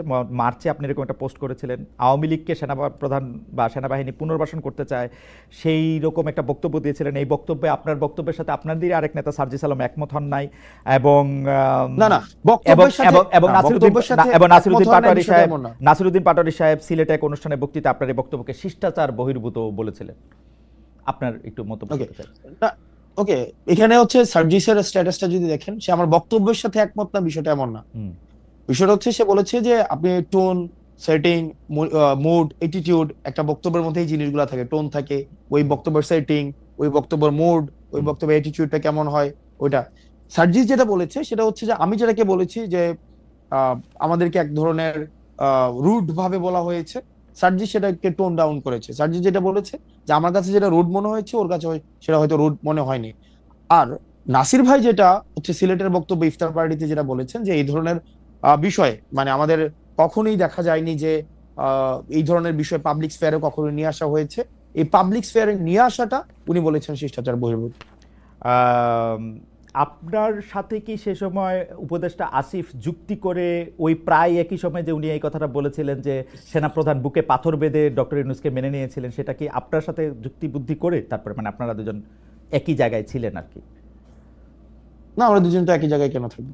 একই জায়গায় মানে একই বক্তব্যের same page, I understand, same page, yes, হ্যাঁ সেম পেজে আমরা যুক্তি করে সেখানে ছিলাম, বিষয়টা এমন না। আমি যখন প্রকাশ করি পরবর্তীতে আমি দেখেছি যে আসিফ সেখানে তার অভিজ্ঞতা, যেটা সরকার গঠনের সময় সেনাপ্রধানকে নিয়ে যে তার অভিজ্ঞতা সেটাকে প্রকাশ করেছে। জনাব নাহিদও কি একই রকম বক্তব্য পোষণ করেন? এনসিপি আসিফ সাহেবের বক্তব্য ওন করে কিনা? এনসিপি আসিফ সাহেব তো হচ্ছে সরকার গঠন প্রক্রিয়ার সাথে সরাসরি যুক্ত, রাইট? সরকার গঠনের প্রক্রিয়ার সাথে জনাব নাহিদও সরাসরি যুক্ত ছিলেন। এই ক্ষেত্রে এনসিপির অবস্থান কি? সত্যি সেনাপ্রধান ডক্টর মোহাম্মদ ইউনূসকে বুকে পাথর বেঁধে আসতে বলছিলেন? এবং এসে আসিফ বলেছে, ওই জায়গাতে আসিফ বলেছে, এবং সেক্ষেত্রে আসিফ এই বিষয়টাকে আরো মানে আপনি আসিফ থেকে সেই বিষয় হচ্ছে ক্লিয়ার হতে পারেন। ওকে, আপনাদের আচ্ছা এই দেখেন খালিদ ভাই এই আরেকটা প্রশ্ন যাওয়ার আগে দেখেন, এই চেঞ্জটা যেটা হয়েছে, এই ট্রান্সফরমেশনটা যেটা হয়েছে সেটা কিন্তু একদম মানে যে প্রত্যেকটা এখানে ইন্ডিভিজুয়ালের প্রত্যেক ডিফারেন্ট অভিজ্ঞতা রয়েছে। আমরা এখানে এনসিপি করার পূর্বে প্রত্যেকটা মানুষের এই অভ্যুত্থানে ডিফারেন্ট হচ্ছে অভিজ্ঞতাগুলো রয়েছে, সেই অভিজ্ঞতার হচ্ছে ফিউশন হয়েছে এনসিপিতে। সবার একই ধরনের অভিজ্ঞতা থাকবে, সবাই একই লেন্সে হচ্ছে অভ্যুত্থানকে দেখেছে, বা অভ্যুত্থানে যে এলিমেন্টসগুলো ছিল এরকম একটা বিষয়, এরকম এমন না। আসিফের অভিজ্ঞতার সাথে ওই মিটিং এ আমি ছিলাম না। সরকার গঠনের 8 আগস্টে মিটিংটা মনে 7 আগস্ট হয়েছে, 7 আগস্টের ওই মিটিং এ আবার আমি ছিলাম না। যে মিটিং আবার আমি ছিলাম সেই মিটিং এ আবার হয়তো নাই ছিল না। তো সেক্ষেত্রে পার্টি গঠনের পূর্বে সবাই তো সব জায়গায় সব মিটিং এ থাকবে না, কিন্তু এটা অনেক বড় ব্যাপার। আপনি কি এটা উপলব্ধি করতেছেন যে এটা অনেক বড় ব্যাপার? হ্যাঁ, অফকোর্স বড় ব্যাপার, অফকোর্স। এবং এটা কখনো শেয়ার করা হয় নাই, কখনো ক্রস চেক করা হয় না, ব্যাপারটা তো এরকম না। অভ্যুত্থানকালীন এক্সপেরিয়েন্সগুলো আমরা ইন্ডিভিজুয়াল অনুযায়ী অনেকের কিছু অন্তত মানে মেজর এক্সপেরিয়েন্স হচ্ছে সেম, কিন্তু প্রত্যেকেরই আবার কিছু এক্সপেরিয়েন্স রয়েছে যেটা আবার অন্যজনের এক্সপেরিয়েন্সটা ওই অভ্যুত্থানে হয়নি। সেক্ষেত্রে শতভাগ হ্যাঁ শতভাগ আমার এক্সপিরিয়েন্সটাই যে নাহিদের হবে, নাহিদের এক্সপিরিয়েন্স আমার হবে, এই বিষয়টি হচ্ছে যে আমার কাছে মনে হয় যে এই বিষয়টি সব ক্ষেত্রে সঠিক নয়। আমি আসলে এটা নিয়ে আর কথা বাড়াতে চাই না, দর্শকরা শুনবে, বিচার করবে আপনাদের অবস্থান, দর্শকদের শুনবে। আমার আরো অনেকগুলি প্রসঙ্গ রয়েছে। তার আগে আমি দর্শকদের কাছে জানতে চেয়েছিলাম যে দুদকের দুর্নীতি নিয়ে এনসিপি নেতা হাসনাত আব্দুল্লাহর ফেসবুক পোস্টকে মানহানিকর বলছে দুর্নীতি দমন কমিশন। এইটাকে মানহানিকর মনে করেন কিনা? শতকরা 19% দর্শক মনে করছেন এটা মানহানিকর, শতকরা 81% মনে করছেন এটা মানহানিকর নয়। 48,000 দর্শক ভোট দিয়েছেন। বোঝা যাচ্ছে যে আমাদের দর্শকদের মধ্যে জনাব হাসনাত আব্দুল্লাহর পক্ষে, যে হাসনাত আব্দুল্লাহর যে অবস্থান মানহানিকর নয় দুদকের এই কথা, সেটি মনে করছেন শতকরা 81% লোক, এবং 19% মনে করছেন যে এটি মানহানিকর। 48,000 দর্শক এখানে ভোট দিয়েছেন। আচ্ছা, আমি আমি অনেকগুলি প্রসঙ্গ রয়েছে, তো সেই জন্য আমি দর্শকরাও অনেকে যুক্ত আছেন, অনেকে অনেক ধরনের প্রশ্ন করতেছেন। আমি একটা প্রশ্নকে একটু প্যারাফ্রেজ করি। আমরা দেখেছি যে সম্প্রতি দলের সদস্য সচিব জনাব আক্তারের উপর একটা ককটেল বিস্ফোরণের অভিযোগ আপনারা করেছেন, এবং ককটেল বিস্ফোরণ হয়েছে, এবং সেটার প্রতিবাদে জেলা উপজেলা পর্যায়ে সর্বত্র বিক্ষোভ হয়েছে। আমি কয়েকদিন ধরে এনসিপির যে ওয়েব পেজ আছে, যে ফেসবুক পেজ আছে, সেগুলিতে দেখতেছিলাম এগুলি খবরে এবং ছবিতে অনেক ভরা, কিন্তু আমরা নারী সহিংসতার বিরুদ্ধে সমাবেশও হয়েছে কিনা সেরকম আমরা দেখি নাই। জনাব হাসনাত অংশ নিয়েছেন কিনা সেটাও আমরা দেখি নাই। ইন্টারেস্টিং ব্যাপার হচ্ছে যে এই নারী সহিংসতার ক্ষেত্রে কিন্তু আপনাদের নারীরাও অনেক ক্ষেত্রে অনেকভাবে আক্রান্ত হয়েছেন। এবং আমি একটা আপনাকে বলি, আমি একটা পরিসংখ্যানও দেখতেছিলাম যে এই খালিদ ভাই, এটা ভুল যে নারী সহিংসতার বিরুদ্ধে এনসিপি অবস্থান নেয়নি, প্রোগ্রাম করিনি। এই জায়গাটি ভুল। আর নারী সহিংসতার বিরুদ্ধে আমাদের এনসিপির প্রোগ্রাম ছিল, এবং আমি ডেটটি মনে করতে পারছি না। আমাদের যখন আমি অংশ নিয়েছি, সেখানে হচ্ছে ধর্ষণ বিরোধী যে প্রোগ্রাম হয়েছে, তারপরে হচ্ছে এটা হচ্ছে 2 মাস আগে খুব সম্ভবত এই প্রোগ্রামগুলো হয়েছে, এবং সেখানে অবশ্যই এনসিপি ছিল। এবং আপনি হয়তো রিসেন্ট আপনাদের দলের ভিতরে যে নারীদের প্রতি সহিংসতা হয়েছে তার প্রেক্ষিতে আপনারা কোনো প্রোগ্রাম নিয়েছেন? আপনি আমাদের দলের বিরুদ্ধে, মানে দলের ভিতরে নারীদের বিরুদ্ধে বিভিন্ন সহিংসতা হয়েছে, আমি কিন্তু একদম স্পেসিফিকলি বলতে পারি যে ধরেন স্পেসিফিক ঘটনাটা ধরেন নুসরাত তাবাসসুম, বা মানে রুমিন ফারানা, সৈয়দা রেজওয়ানা হাসান, তাসনিম জারা, উমানুমা ফাতেমা, তাজনুবা জাবিন, অর্পিতা শেমা দেব, তাদের সবার বিরুদ্ধেই কিন্তু নানা ধরনের সহিংসতা, বা আমরা যেটাকে বলি হচ্ছে যে এটা binge campaign, media trial, binge campaign হয়েছে। তো সেই ক্ষেত্রে কি আপনার কোনো অবস্থা নিয়েছেন? অফকোর্স, কেন, আমরা অবস্থান নিয়েছি সেক্ষেত্রে, অবশ্যই অবস্থান নিয়েছি। এবং যে কোনো আমরা নারী সহিংসতা, এটা তো সিলেক্টিভ কোন ধরনের, মানে যে আমি এই প্রবলেমের সময় দাঁড়াবো, ওই প্রবলেমে দাঁড়াবো তেমন না। নারী সহিংসতার মধ্যে অবশ্যই, সেখানে অবশ্যই হ্যাঁ, নারীদের ক্ষেত্রে তার মানে কি আপনি বলতে যাচ্ছেন যে সেক্ষেত্রে মানে আমি জানতে চাচ্ছি, যেমন বিশেষ করে আপনি আমার নামটা উচ্চারণ করেছেন, সেক্ষেত্রে কি মানে নারী সহিংসতাকে আমি প্রমোট করছি কোনোভাবে, মানে নারী সহিংসতা প্রমোট করছি আমি সেটা বলি নাই। আমি বলেছি যে আপনি অন্য ঘটনায় যেরকম প্রতিবাদ করেন, নারীর প্রতি সহিংসতায় কি আপনি সেই একইভাবে প্রতিবাদ করেছেন? ডেফিনেটলি, এটা সিলেক্টিভ প্রতিবাদের তো কোনো বিষয় না। আপনি সিলেক্টিভ প্রতিবাদ, ওকে, না ব্যাপারটা সিলেক্টিভ প্রতিবাদ কিনা সেটাই বুঝতে চাইছি। কিন্তু আপনি যখন আবার আমাকে বলেন আপনি নারী সহিংসতা কেন প্রমোট করবেন, আপনি তো সেরকম ছেলেই না। আমি যে জায়গার মধ্যে আসতে চাইছি সেটা হচ্ছে যে আপনাদের বহুল আকাঙ্ক্ষিত, না খালিদ ভাই, মানে খালিদ ভাই একটু লাস্ট সেন্টেন্সটা আমি বুঝি নাই। লাস্ট সেন্টেন্সটা মানে আপনি এরকম কোন ছেলেই না যে এরকম করে ছেলেই না যে নারীর প্রতি এটা খুঁচা দিচ্ছেন আপনি আমাকে, যে আমি সেটা আপনি পারসিভ করছেন, তাহলে কি আমি কথা ফেরত নিব? না, এটা পারসিভ না, এটা পারসিভ না, এটা না অ্যাবসলিউটলি ট্রাস্ট মি, আমরা আপনাকে যেরকম জানি, আপনি too serious a person to do such things.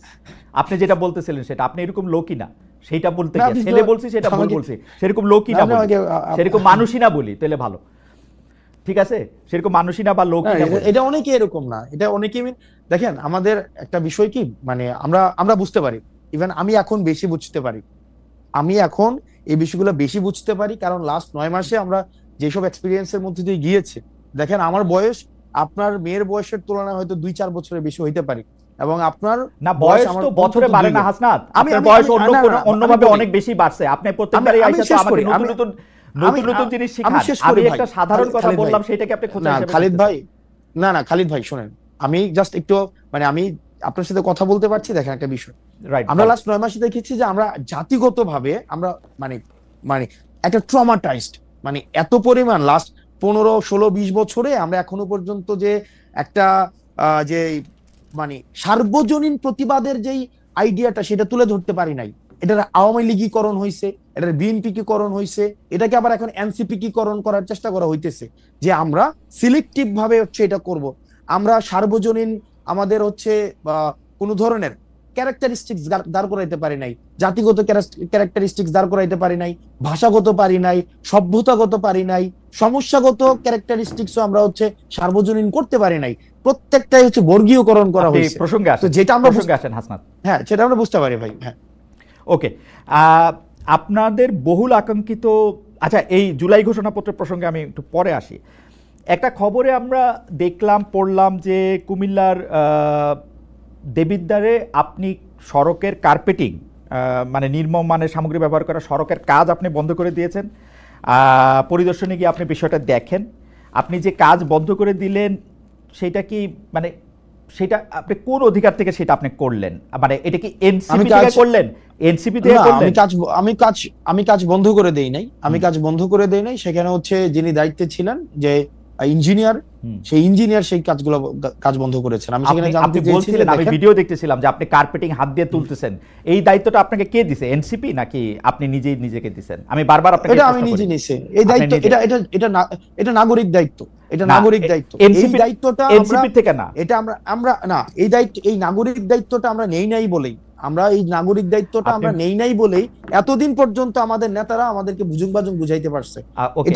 এটা হচ্ছে, এবং এটা এখন আপনি আমাকে প্রশ্ন করতে পারেন এর আগে এই ধরনের ঘটনা আমি কখনো করেছি কিনা, রাজনৈতিক দল হওয়ার আগে, এর আগে অসংখ্য এরকম নাগরিক বিভিন্ন সম্পৃক্ত ইস্যুতে আমার বিভিন্ন সময় আপনি কি বুঝতে পারতেছেন? আপনি যে নাগরিক দায়িত্বের কথা বলতেছেন, আমরা সকল নাগরিকরা যদি এরকম করে গিয়ে নাগরিক দায়িত্ব, আপনার বাড়ি দেবিদ্বার, আমার পাশের থানা, আমার মুরাদনগর, আমি গিয়ে যদি রাস্তার কার্পেটিং তুলতে থাকি, আপনি এটার কার্পেটিং তুলতে থাকবেন, ইঞ্জিনিয়ারকে ডাক দিয়ে বলবেন এই কাজ এখন বন্ধ করেন, আপনি ঠিকাদারকে বলবেন আপনার বাবা 50 বছর ধরে এর চেয়ে ভালো কাজ করে আসতেছে বা আপনি তার চেয়ে ভালো কাজ করতেছেন। আমি এটা বলি নাই, আমি বলি না, আমি এটা বলি নাই। না, আপনি ভিডিওটা চালু করেন, আমি ভিডিও এখন দেখাবো, তাহলে আপনি আমার বক্তব্যটা এটা আপনি উইথড্র করেন। আমি এটা বলি না আমার বাবা হচ্ছে 50 বছর ধরে ওনার কাছ থেকে বাবা বলছেন না যে আপনি বলছেন না যে আপনি বাবা অনেক বছর ধরে ঠিকাদারি করেন। আমি বলছি ইয়েস, আমি বলছি আপনি 50 বছরের কথাটা বলেন নাই আপনার বাবার প্রসঙ্গে। দেখেন, আমি বলি না, হ্যাঁ আমি অবশ্যই বলছি, কিন্তু কি বলছি কেন আপনি আপনার সেন্টেন্সটা কি বলছেন? আমার সেন্টেন্সটা বলছি, আপনার সেন্টেন্স মিলাই আসেন, কন্টেন্ট অ্যানালাইসিস করে। আমি কি বলছি আপনি কি বলছেন বলেন। ঠিক আছে, আমি বলছি যে ওনাকে বলছি যে আপনার বয়স আমার থেকে অনেক বেশি। আমি ওনাকে বলছি, আমার স্পষ্ট মনে আছে যে আপনার বয়স আমার থেকে অনেক বেশি, এবং আমার বাপ এই কাজ করে অনেক বছর ধরে, অনেক বছর ধরে কাজ করে, 40-50 বছর ধরে, 50 বছর ধরে করে। আমি কি বলছি? আমার বাপ 50 বছর, আমি কি বলছি? হ্যাঁ 50 বছর ধরে। আপনি বলছেন আমার বাপ নাকি ওনার থেকে ভালো কাজ করে। আচ্ছা, না, এই কনস্ট্রাকশন রিলেটেড কাজের সাথে আপনি এটা বলছেন, আপনি এটা বলছেন, আপনি শুনে যান, আপনি এটা বলছেন যে ওনার কাছ থেকে ভালো কাজ করে। আমি এটা বলি নাই তো, আপনি বলছেন ঠিক আছে, আমি তো কন্টেন্ট অ্যানালাইসিসের কথা বলছি। আপনি বলছেন যে আমার বাবা 50 বছর ধরে ঠিকাদারি কাজের সাথে যুক্ত, আমাকে এগুলি বুঝাইতে আসেন না, এটা কি আপনি বলছেন? যুক্ত,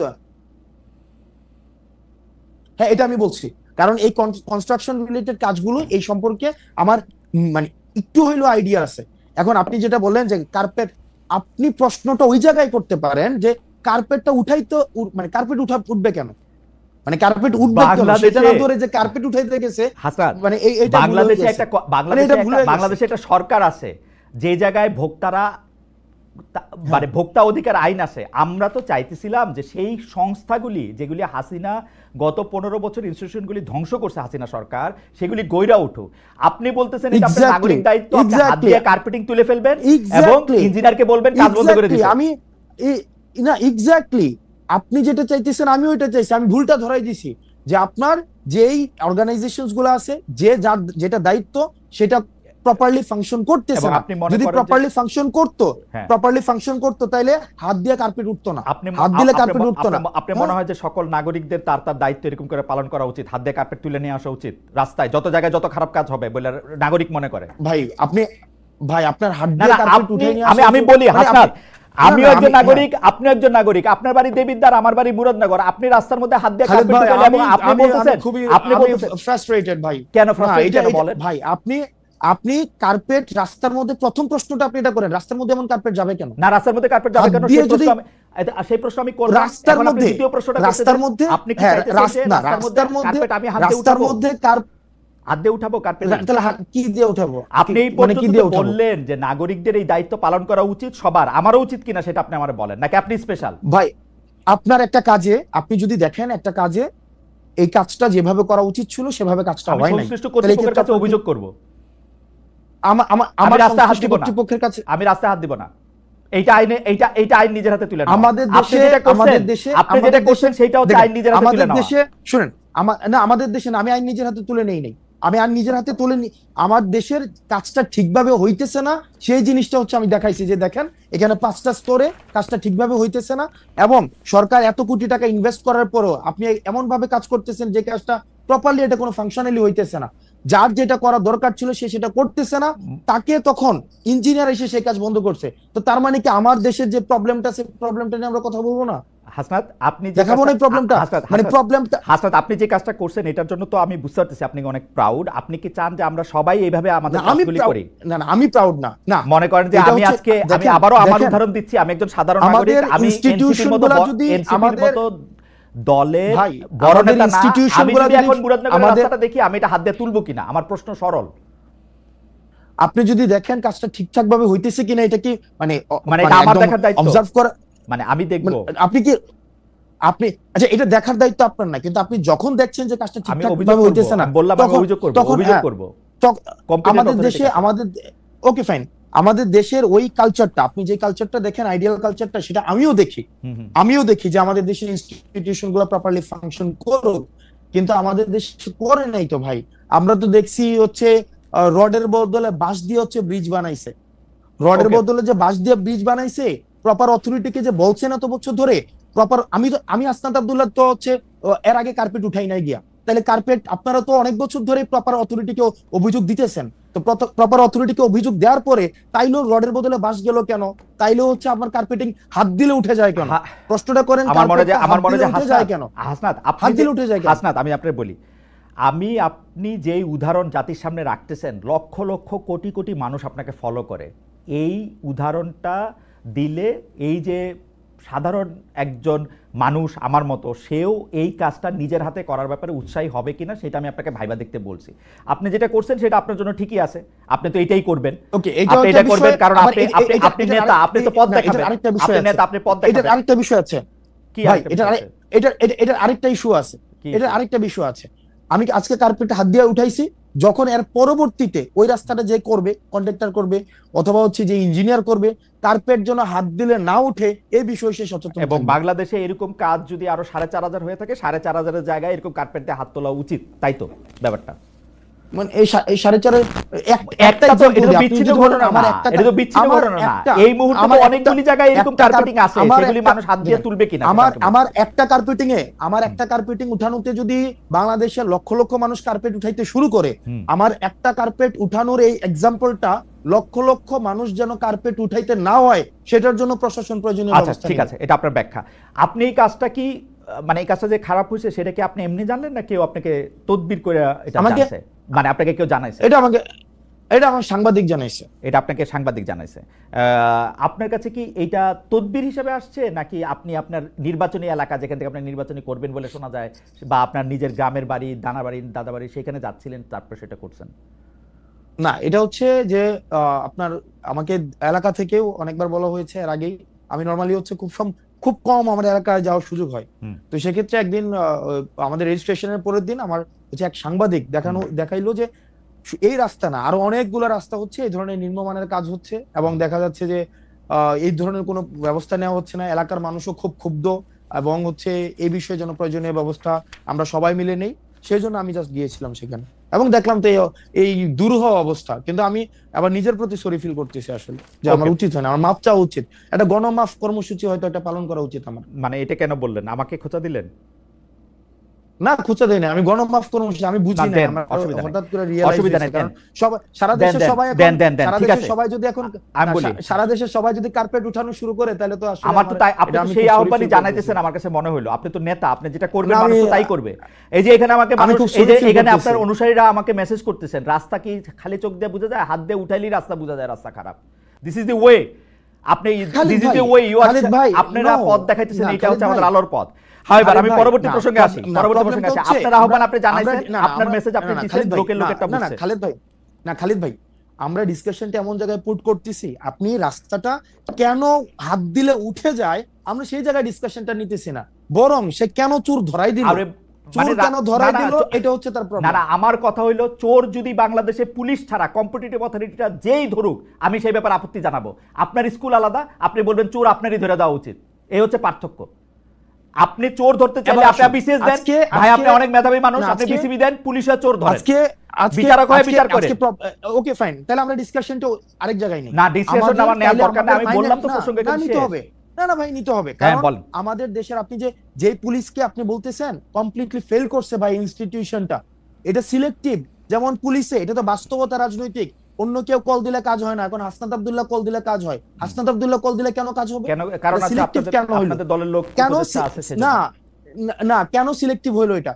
ধরেন আজকে আমার উপদেষ্টা আছে, 10 বছর পর আমার উপদেষ্টা করতে চাইলাম হাসনাত, আমরা তো এই চেষ্টা করতে চাইলাম, আমরা তো এই চেষ্টা করতে চাইলাম। আপনারা নতুন বন্দোবস্তের কথা কই অ্যাবসলিউটলি পুরো বন্দোবস্তের হাতে হাঁটতেছেন। We are in the same page ভাই, we are in the same page. আপনি যেটা চাইতেছেন আমিও সেটা চাইতেছি, কিন্তু প্রবলেম হচ্ছে আপনি যেটা চাইতেছেন আমি সেটা চাইতেছি না। প্রবলেম হইতেছে যেটা আপনি বিদ্যমান কনটেক্সটটাকে বিবেচনায় নিতেছেন না, আমি বিদ্যমান কনটেক্সটটাকে বিবেচনায় নিতেছি। বিদ্যমান কনটেক্সটের বিবেচনা আমি নেই নাই, আমি পুরো আওয়ামী লীগের আমলে শুনছি বিকল্প নাই, বিদ্যমান কনটেক্সট বিবেচনা নিতেছি না, জঙ্গি আইসা পড়বে, আমি বিকল্প নাই না, আমি বিকল্প সেই জায়গা থেকে শুনছি যে হাসান আব্দুল্লাহ বললে কাজ হয়, হাসান আব্দুল্লাহ এসে রাস্তা তুলে দেয়, বন্ধ করে দেয়। ভাই এটা তো আমি বললাম, এটা তো আমার জন্য দুঃখজনক যে আমি বললে দেখেন this has to stop, this has to stop immediately. আইন নিজের হাতে তুলে নাও, চোর ধরা। আমি স্টপ করতে চাই ভাই। দেখেন খালেদ ভাই, আইসিইউতে হসপিটালে আইসিইউ নাই ভাই। আমরা তো এখন হচ্ছে তদবিরের একদম মানে আমি তদবিরটা নিয়ে বলতে চাইছিলাম। আচ্ছা আপনি হসপিটালের আইসিইউর প্রসঙ্গ আমি শুনছি, আমি তদবিরটা নিয়ে একটু বলেন তো, একবারে বলেন যে আপনার কাছে কি অনেক তদবির আসে, সারা দিন তদবির আসতে থাকে, মানে আপনি কি অনেক তদবির করেন? তদবির আমি বলি, যেমন 5 আগস্টের পরে যাদের সাথে পরিচয় হয়েছে, 5 আগস্টের পরে যাদের সাথে পরিচয় হয়েছে, কারোর সাথে যদি 2 মিনিট কথা হয় সে একটা তদবির করে। ইভেন টকশো শেষে হোস্ট তদবির করে, মানে টকশো শেষে হোস্ট তদবির করে। তো সেই জায়গায় হচ্ছে এই যে তদবির করাটা, কেন তদবির করছে? কারণ এই তদবির যারা করে আমি তাদেরও যেমন সমস্যা, একই সাথে একটা সিস্টেম ডেভেলপ করে নেই ভাই। কেমনি সিস্টেম ডেভেলপ করে নাই?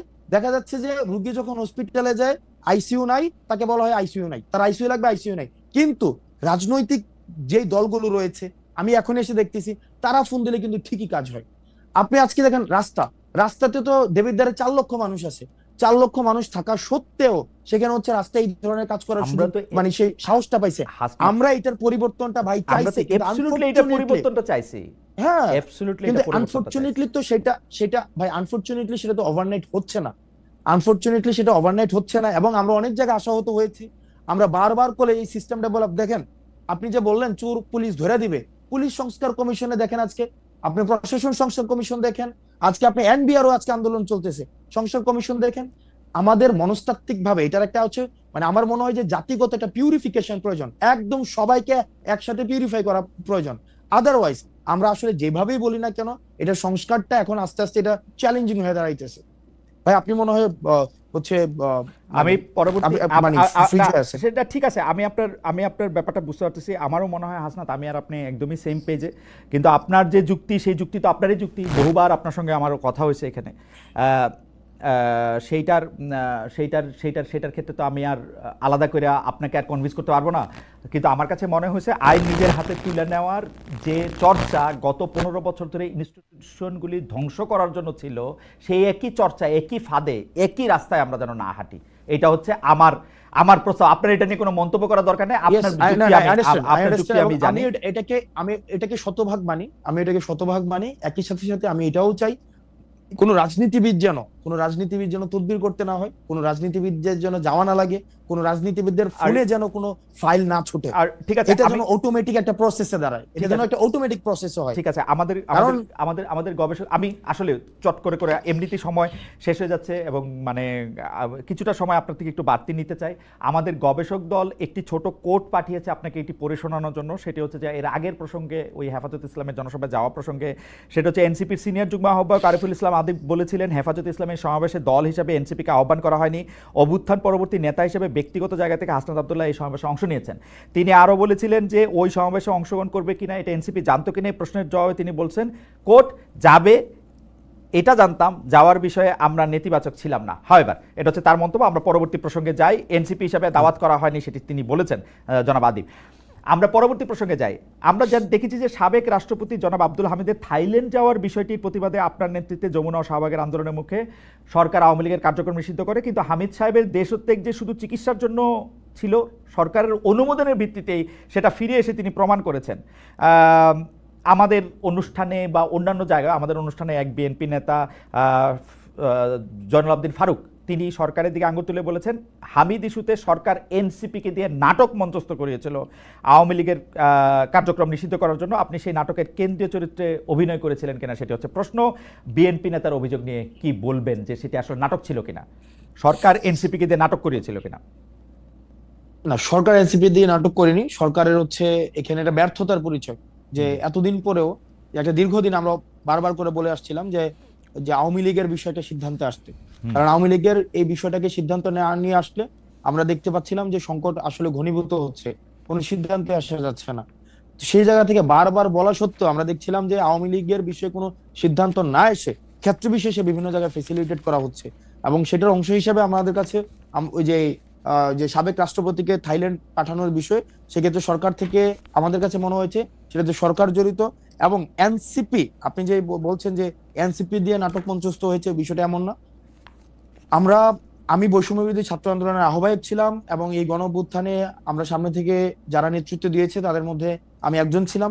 সেক্ষেত্রে এনসিপি ছাড়াও আমার এই অভ্যুত্থানে একটা বিশেষ আমার একটা রোল রয়েছে, এবং এই ক্ষেত্রে আমার একটা বিশেষ একটা দায়িত্ব রয়েছে যে অভ্যুত্থান রিলেটেড এই ইস্যুগুলাতে অ্যাড্রেস করার ক্ষেত্রে শুরু থেকে, এটা বৈষম্য বিরোধী ছাত্র আন্দোলনে আমরা যখন ছিলাম তখন থেকে যে দাবিটা জানিয়ে আসছি, সেটার সাথে দেখলাম যে গভর্নমেন্ট কোনোভাবে কমপ্লাই করছে না, বরং গভর্নমেন্ট আওয়ামী লীগকে রিহ্যাবিলিটেট করার জন্য সেক্ষেত্রে আর্মি ইস্যু আছে, অ্যাডমিনিস্ট্রেশনের ইস্যু আছে, তারপর হচ্ছে আমরা দেখতে পাচ্ছি যে মনে হচ্ছে আওয়ামী লীগকে ব্রিদিং স্পেস করে দেওয়া হচ্ছে।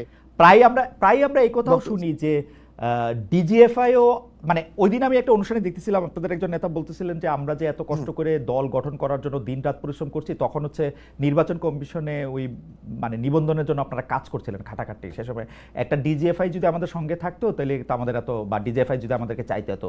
তো ডিজিএফআই তো হচ্ছে সরাসরি ডক্টর মোহাম্মদ ইউনূসের অধীনে, মানে ডক্টর মোহাম্মদ ইউনূসকে রিপোর্ট করেন। তো ডিজিএফআই কি আপনাকে সাহায্য করছে? ডিজিএফআই কি আপনার কাজে ব্যাঘাত করতেছে? মানে কি মনে হয় আপনাদের?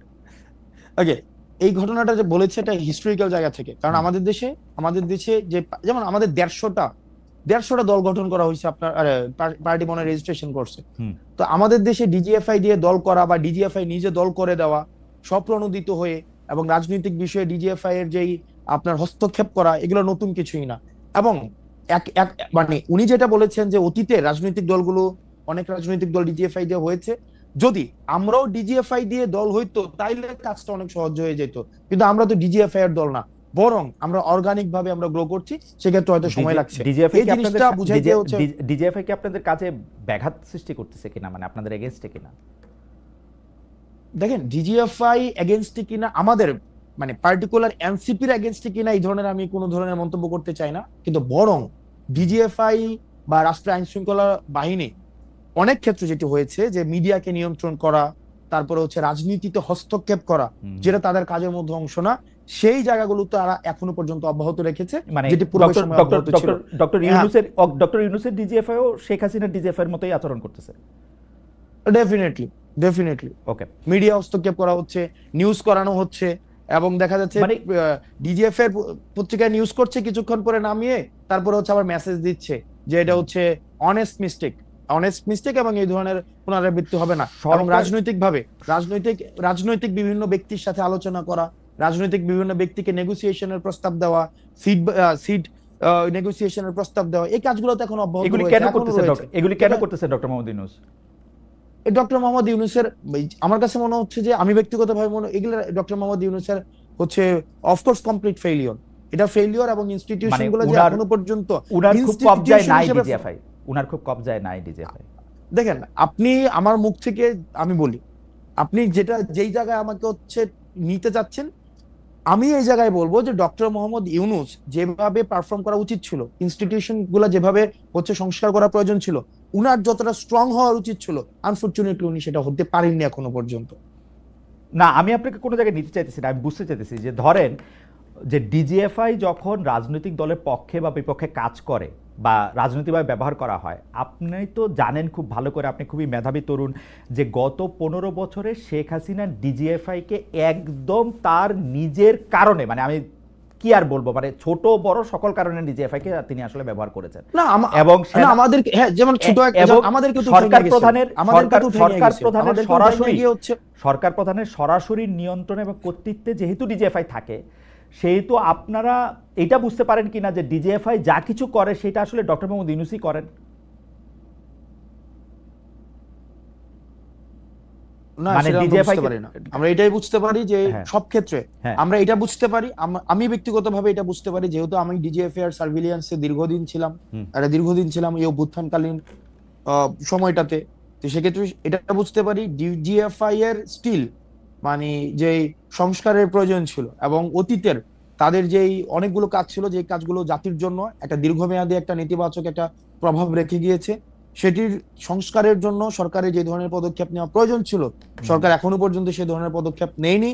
এবং ক্ষেত্র বিশেষে এমন হয়েছে, রাষ্ট্রের প্রত্যেকটা ইনস্টিটিউশনের প্রতি সরকারের যে পূর্ণাঙ্গ গ্রিপ থাকা প্রয়োজন ছিল, সেই গ্রিপ এখনো প্রতিষ্ঠিত হয়নি। আমার একটা ছোট্ট অভিজ্ঞতার কথা বলি, আমরা দেখেছি যে এই সরকারি প্রতিষ্ঠানগুলিকে ঐতিহাসিকভাবেই সরকার প্রধানরা, এখন পর্যন্ত যারা সরকার প্রধান ছিলেন তাদের বেশিরভাগ সময়ে কুক্ষিগত করেছেন বা তাদের নিজের মতো করে ব্যবহার করেছেন। যেমন 9 বছর এরশাদ সাহেব যেভাবে দেশ চালিয়েছেন, প্রশাসনকে সাহেব কুক্ষিগত করেছেন, কিন্তু শাহাবুদ্দিন সাহেব এসে কিন্তু 3 থেকে 6 মাসের মধ্যেই নির্বাচনের একটি পরিস্থিতি সৃষ্টি করেছেন এবং একটি সুষ্ঠু নির্বাচন দিয়েছেন।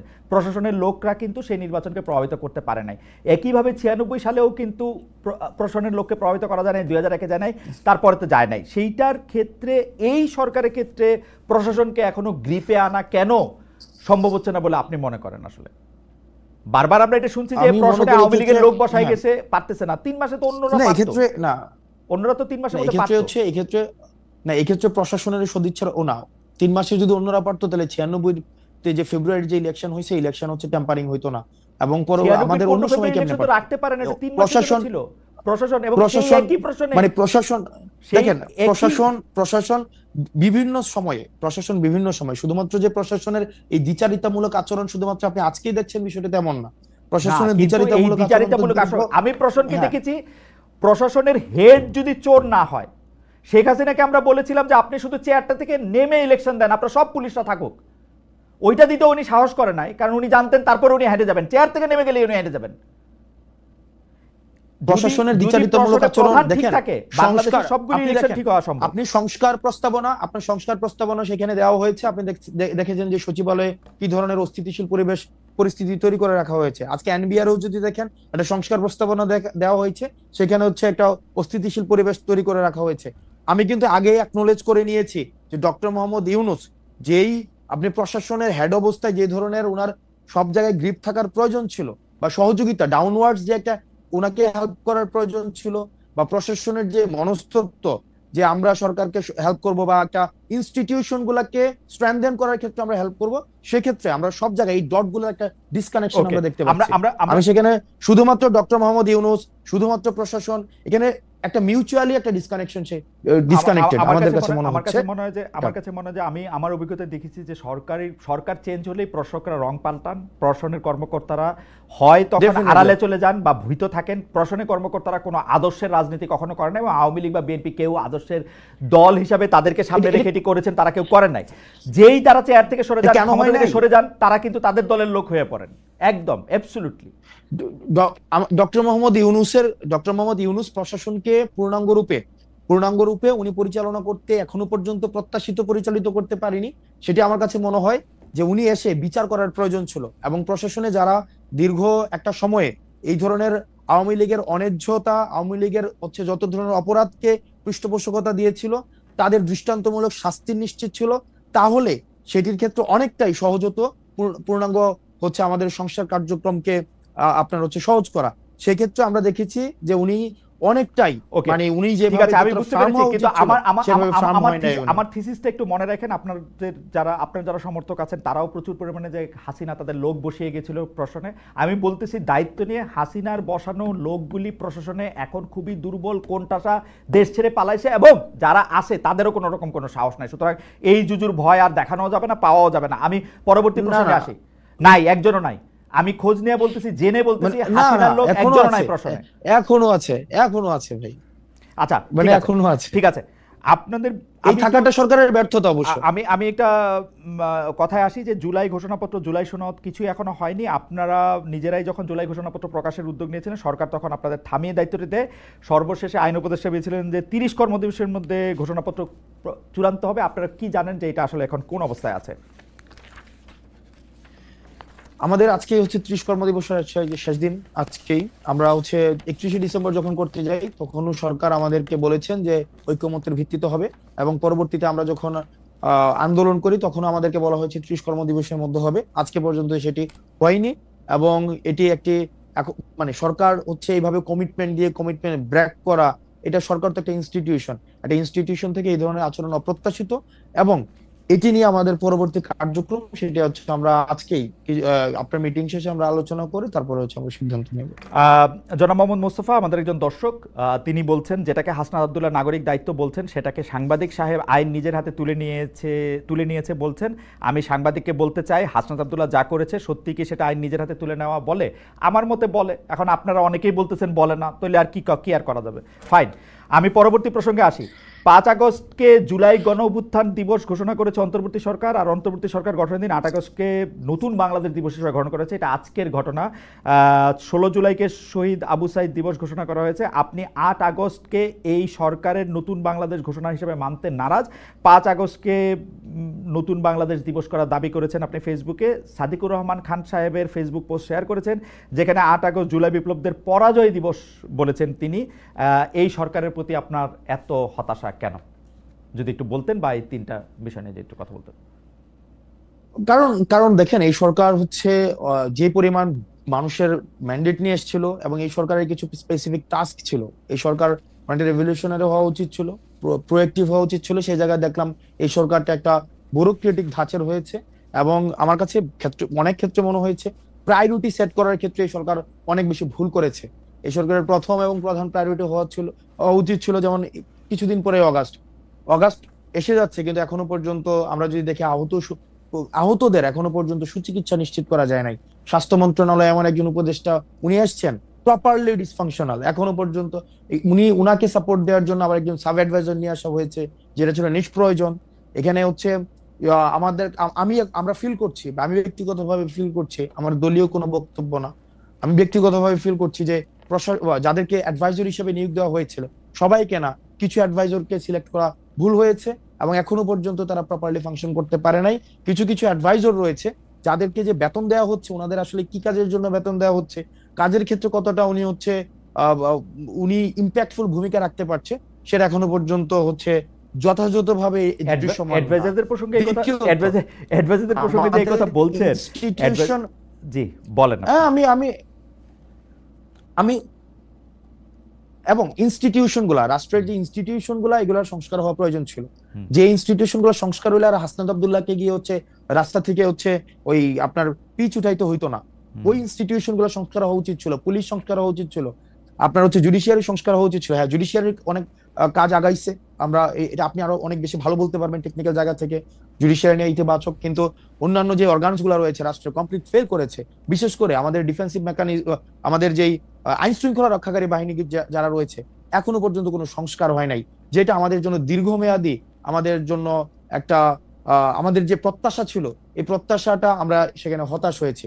আপনি যদি দেখেন যে এই সরকার একটা সবার ঐক্যমত্যের ভিত্তিতে আমাদের হচ্ছে একটা গ্রহণযোগ্য ডেমোক্রেটিক ট্রান্সফরমেশনের দিকে যাওয়ার জন্য যে যে শর্তাবলী রয়েছে সেগুলো খুব দ্রুততম সময়ের মধ্যে, আমরা একটা খুব অপ্রয়োজনীয় একটা আলাপের মধ্যে রয়েছি যে নির্বাচন আগানো পিছানো, নির্বাচন এটা সেটা, এটা খুবই নিষ্প্রয়োজন একটা আলাপ। বরং যে সংস্কারগুলো হওয়ার কথা ছিল সেগুলো যদি পসিবল হয়, এগুলো যদি এই বছরের মধ্যে পসিবল হয়, মানে যত দ্রুত পসিবল এগুলো করা উচিত ছিল, কিন্তু সরকার সেইখানে একটা ল্যাথার্জিক একটা ভূমিকা পালন করছে। একটা ঐক্যমত কমিশন করেছে, এই ঐক্যমত কমিশনে সেখানে আলোচনা করা হয় যে পূর্বের ব্যবস্থা রাখবে কি রাখবে না, এটা করবে কি করবে না। মানে আমি যেটা একটা ধাঁধার মধ্যে, অর্থাৎ ডক্টর মোহাম্মদ ইউনূসের কাছ থেকে আমাদের যে বিপুল প্রত্যাশা ছিল, অ্যাডভাইজরদের কাছ থেকে যে বিপুল প্রত্যাশা ছিল, এই প্রত্যাশার জায়গা থেকে আমাদের প্রত্যাশা এবং প্রাপ্তির মধ্যে একটা দৃশ্যমান একটা ব্যবধান রয়েছে। সেটার কারণে হচ্ছে এটা কি হাসনাত আব্দুল্লাহর মত না এনসিপির মত মোটামুটি এটা কাছাকাছি, অ্যাডভাইজারদের ফেলিওরের কথা বললেন? আমি এনসিপির আমার পার্টি বক্তব্য দেই নাই, আমি আমার ব্যক্তিগত হচ্ছে আমার মতামত আমি জানিয়েছি। ওকে, ঠিক আছে। আমাদের একজন দর্শক, ইন্টারেস্টিং, আজকের এপিসোডটা পুরাই একটা ফেইল্ড প্রজেক্ট ছিল, থ্যাংক ইউ। আমি লাস্ট প্রশ্ন আপনাকে করি, সেটা হচ্ছে যে আপনার পদ পদবি উল্লেখ করে জাতীয় মানে আপনি এনসিপি নেতা হাসনাত আব্দুল্লাহর কথা বলা হয়েছে হচ্ছে এরকম, দুদক মহাপরিচালক, আপনি দুদক নিয়ে যে মন্তব্য করেছেন যে ঘুষ দাবি করেছেন ঊর্ধ্বতন কর্মকর্তারা 1 লাখ টাকা চা খেতে লাগে এই জাতীয়, সেটিকে যাচাই বাছাইহীন ও মানহানিকর। আবার পরে আমি আজকে আবার দেখলাম যে আরেকটা নিউজ আছে যে তিনি আসলে বোঝেন নাই, সেজন্য বলেছেন। দুদক নিয়ে আপনার অবস্থানে কি কোনো পরিবর্তন আছে? কে বুঝেন নাই, মানে কে বুঝেন নাই বলেছে? সেটা বোধহয় দুদকের মহাপরিচালক বোধহয় এই মন্তব্য করেছেন যে হাসনাত সামথিং ঠিক মতো বোঝেন নাই, সেই জন্য হয়তো এরকম মন্তব্য করেছেন, বা তার কাছে ঠিক খবরটা নাই, সেই জন্য সেই চা খাওয়ার দাবি বা 1 লাখ টাকা ঘুষের দাবির এইসব প্রসঙ্গে কথা বলেছেন। আমি তো সেটা ভিডিও রেফারেন্স শো দিয়েছি, সেটা তো হচ্ছে কি কথা হয়েছে না হয়েছে ওখানে, এবং এটা সিরিজ অফ ডিসকাশন ছিল। আচ্ছা, ডিসকাশন এবং হচ্ছে দুদকেই হচ্ছে গিয়ে টাকা দেওয়ার কথা বলা হয়েছে, এবং দুদক থেকেই হচ্ছে বারবার এই কথাগুলো বলা হচ্ছিল। তো টাকা কিভাবে নিয়ে যাবে, কার কাছে টাকা দিবে, অর্থাৎ ডিসকাশনের সেকেন্ড ফেজটা হচ্ছে আপনার যে পোস্টে সেখানে ছিল। অর্থাৎ আপনি মনে করছেন যে দুদক এরকমই একটা সংস্থা হিসেবে রয়ে গেছে, যে সংস্থার মধ্যে আসলে আকণ্ঠ দুর্নীতি পরায়ণ, এবং আপনি আসলে একটা অডিও ক্লিপ বা একটা অডিও ক্লিপিত মানে টেলিফোন সংলাপের বিষয়ে আপনি সংযুক্ত করেছিলেন, যেখানে দেখা যাচ্ছে যে দুদকের কর্মকর্তারা টাকা পয়সার ব্যাপারে কথা বলছেন। হাওয়েভার আমার প্রশ্ন শেষ, আমি একটু মন্তব্য করতে চাই যে আপনি আপনাকে আমরা দেখি, মানে কেউ কেউ আপনাকে, এই যে আমি যে শহরটাতে থাকি সেই নিউ ইয়র্ক শহরের একজন তরুণ নেতা জোরান মামদানি, যিনি আসলে ডেমোক্রেটদের পক্ষ থেকে মেয়র পদে লড়াই করার জন্য নিউ ইয়র্কবাসী তাকে ম্যান্ডেট দিয়েছেন। এটি প্রায় মানে একরকম নিউ ইয়র্কের ইতিহাস অনুসারে এটি প্রায় নিশ্চিত যে তিনি আসলে মেয়র হতে যাচ্ছেন, যেখানে আসলে ডেমোক্রেটরাই প্রধান। বড় কোনো ডেমোক্রেটিক শক্তি যদি আবার 2-3 এক হয়ে তার বিরুদ্ধে না দাঁড়ান, তাহলে হয়তো মানে ইন্ডিপেন্ডেন্ট হিসাবে যেটি শোনা যাচ্ছে সেটি যদি না দাঁড়ান, তিনি হয়তো পরবর্তী মেয়র হতে যাচ্ছেন। তার সঙ্গে আপনাকে তুলনা করা হচ্ছে, আমার সুযোগ হয়েছিল তাকেও ইন্টারভিউ করার, কিন্তু আমি আপনাকে যেহেতু খুব ভালো করে খেয়াল করি, আমি দেখতে পাচ্ছিলাম যে আপনি আওয়ামী লীগের পক্ষে যারা কাজ করেছেন বা স্বৈরাচার ফেসিস্টদের পক্ষে যারা কাজ করেছেন, এমনকি যারা আপনি যেটাকে বলেন সম্মতি উৎপাদনের জন্য কলম সৈনিকও যারা ছিলেন, যারা টকশো থেকে সম্মতি উৎপাদন করেছেন, তাদের বিরুদ্ধেও আপনি আসলে ব্যবস্থা চান, তাদেরকেও আপনি এক ধরনের শাস্তির আওতায় আনতে চান, এবং তাদেরকে এই শাস্তির আওতায় না আনলে আমাদের রাজনীতির গতিপথ ঠিক হবে না বলে আপনি মনে করেন? এই যে সম্মতি উৎপাদনের যে রাজনীতি, সেই রাজনীতিতে হাসনাত আপনি একজন খুবই উজ্জ্বল তরুণ, এই রাজনীতি সম্মতি উৎপাদনের রাজনীতি আপনি নিজেকে কোথায় দেখেন 2024 সাল পর্যন্ত? কেন আমি এই কথা বলছি, কারণ আপনার সঙ্গে কথা হবে বলে অনেকে আমার কাছে এই মেসেজ পাঠিয়েছেন যে আপনিও তো 2020, 21, 22, 23, 24 খুবই আগ্রহ ভরে বঙ্গবন্ধুর কথা লিখেছেন, স্লোগান দিয়েছেন, বক্তৃতা দিয়েছেন, খুবই সুন্দর করে কি বলে ক্রোড়পত্রে লেখা ছাপিয়েছেন। আপনি যেহেতু ভালো বলেন, অনেকে বুঝিয়েছেন, সেই ক্ষেত্রে সেইটা আপনি যখন আপনাকে দেখেন, আপনি এটাকে কিভাবে বিবেচনা করেন? আমার জীবনে আমি একটা বক্তব্য দেই নাই, একটা মিছিলে যাই নাই, 1 মিনিটের জন্য আমি কোনো ছাত্রলীগ করি নাই। আপনি যদি খুব খেয়াল করে দেখেন, আমি পুনরাবৃত্তি করছি, আমি আমার জীবনে পুনরাবৃত্তি করছি, 1 মিনিটের জন্য আমি শেষ করি, 1 মিনিটের জন্য আমি ছাত্রলীগ করি নাই।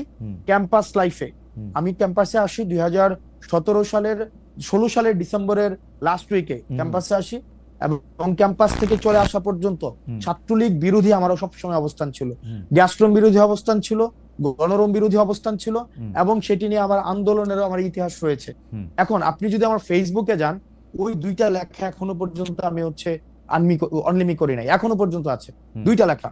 একটা হচ্ছে যে বঙ্গবন্ধুকে সেখানে হচ্ছে জন্মদিনের শুভেচ্ছা জানানো। আপনি যদি 2020 সালে বঙ্গবন্ধুর জন্মদিনে 100 কোটি টাকা বরাদ্দ দেওয়া হয়েছিল, মনে আছে কিনা আপনি দেখেন যে শতবর্ষর জন্মদিনে 100 কোটি টাকা বরাদ্দ দেওয়া হয়েছিল। এবং ওই আপনি যদি ওই পোস্টের আপনি ক্যাপশনটা পড়েন, ওই ক্যাপশনের মধ্যে ওই শেখ মুজিবের একটা উক্তি লেখা আছে যে যেই দেশের মানুষ খাইতে পায় না, যেই দেশের মানুষ হচ্ছে এখনো পর্যন্ত অন্ন বস্ত্র বাসস্থানের জোগাড়ই করতে পারে নাই, তাদের আবার কিসের জন্মদিন, তাদের আবার কিশোর জন্মদিন। অর্থাৎ যেই ব্যক্তি এই কথা বলে গেছে তার জন্য আপনি 100 কোটি টাকা দিচ্ছেন, সেটা হচ্ছে মার্চ মাসে। তখন আমি শেষ করি, তখন আমাদের করোনার ইস্যুটা চলে আসছিল 2020 সালের হচ্ছে খুব সুন্দর মার্চে হলগুলো বন্ধ হয়ে যায়, মার্চের সেকেন্ড উইকে বা ফার্স্ট উইকের দিকে হলগুলো বন্ধ হয়ে যায়। সেটাকে মিন করার জন্য হচ্ছে আমি ওই ক্যাপশনটা দিয়েছিলাম। আপনি যদি এখনো যান আপনি সেখানে এটা দেখতে পাবেন। আমি এটা অনলিমি করি নাই, কারণ আমার চিন্তার ওইটাতে পরিবর্তন আমি করি নাই। ওকে। দ্বিতীয়ত ইত্তেফাকে খুব সম্ভবত আমার একটা লেখা আসছিল ইত্তেফাকে যে বঙ্গবন্ধুর জন্মদিনে, অর্থাৎ ওই বছরই তার জন্মদিনে হচ্ছে একটা শুভেচ্ছা জানানোর জন্য। এখন আপনার একটা হিস্ট্রিতে